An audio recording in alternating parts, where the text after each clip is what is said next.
Hey, assalamu alaikum everyone. Welcome to today's VeChain update for Sunday, 30 January. And join us in the Discord. The link is in the description of this video. Now, the first things first, I want to tell you on the 4-hour time frame for VeChain as well is that we are forming a double top, potential double top coming in for VeChain as well. So if you see VeChain doing something like go a little bit up to 0.057, and then from here it could go down because you're putting in something known as a double top, and these are bearish patterns. Okay, now the next thing that I want to talk about is on the daily. You are still not making any cross to the upside, and you're potentially making a spinning top right here right now. So what I want to tell you is when I turn on the volume, there is no volume. Okay, the divergence of the volume is there, so you're moving up like this and you're moving up down like that one. So you can already see it's very evident and clear that the buyers are not stepping in to actually buy any of the VeChain. Okay, it's not being supported anymore. No, there's no any buyer, it's just selling pressure at the best. Okay, and at this very point of time, it seems to me like if you zoom out a little bit from a far distance right now, I'm actually going to remove all the drawings. So it's like you're just making a bear flag at the best. Okay, you are just moving down like this, you're making a bear flag sideways movement, and then you just break down from here and then continue to the downside as well. But this there's an indicator that I want to still check out for the RSI.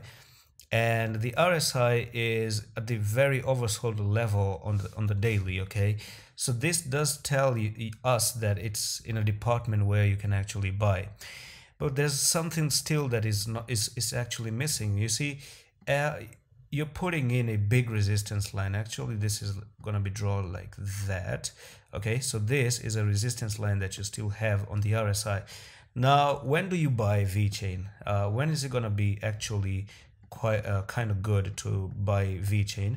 In my opinion, if you just go and break this trend line, back test it, and then continue, then from there you're gonna see a nice good surge to the upside as well. Because you're not doing that, you are still being restricted by this trend line. Even in here you can already see that there's big trend line, and something that is resisting the prices to actually keep pushing to the upside.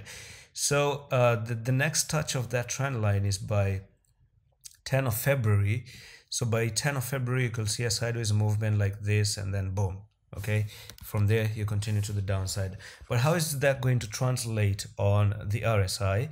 Now, potentially you might see something like this go a little bit higher, boom, touch the trend line, go to the 33, okay, which is the price target and the level of the fibs as I spoke yesterday. And then from there, you could see RSI going up, also touch the trend line, come down, but do something like a double bottom. And then from here, you make a nice good double bottom, and you actually hold support of the 0.618, which is going to be the 0.033. And then from there, you actually start to continue to the upside, break the trend line for good, and then continue to the up, and then that's it. Okay, so the bottom is very near, to be honest with you. And I was actually googling something today, so here we are. How many days does it take to form a habit? It can take anywhere from 18 to 254 days for a person to form a new habit. Okay, and an average of 66 days for a new behavior to become automatic. Why do I say this? I've talked about this on the Bitcoin video as well. What's the Bitcoin update today to understand VeChain as well? And they are printing in your brain that this is never gonna go up. And I don't think in crypto this is something that happens. Whatever goes down, in my 5 years experience, I've seen them going back up. Okay, at least in the future, I do see VeChain going back to my original entry price, which was up here at the 12 cents. Okay, 12 cents had a loss of like 0.08. So from 12 to 8, that was the loss that I ate, and I had to sell it to save the dump. Okay, but it doesn't mean that I'm actually losing faith on any of the coin. Okay, even though I'm gonna actually tell you one more thing, that you are just putting a nice good Elliott wave theory, nothing else. All I see is a nice beautiful Elliott wave theory playing out, which is gonna be this first wave, second wave, that was your third wave, and potentially put a fourth wave down at the 0.033 from here, just like that, and then go for the fifth wave all the way up to the 77 cents or the 72 cents. And yes, there is a price level of 72 cents up in the Fibonacci retracements, but we're gonna see if the elliott wave theory is going to hold or not. Till then, I'm still favoring the downside, and we're going to see how the RSI is it going to make a double bottom or not. We're actually going to try to find the the bottom in the future as well. And I'm going to see you in the next one. Allah Hafiz.